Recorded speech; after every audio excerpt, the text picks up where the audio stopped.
وبعدين منو قال لك انا ما عندي شيء يسرقوه؟ الذهب المالي الدولاب ده شنو؟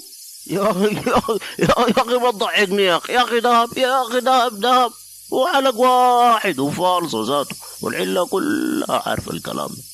يا اخي سيب تسكت تخليني اقطع لبيت جارك ده ولا اصحي مرتك دي اوريها انه العلق بتاعها فالصو. صحيح يا زول، انت قاعدني خايف ولا شنو؟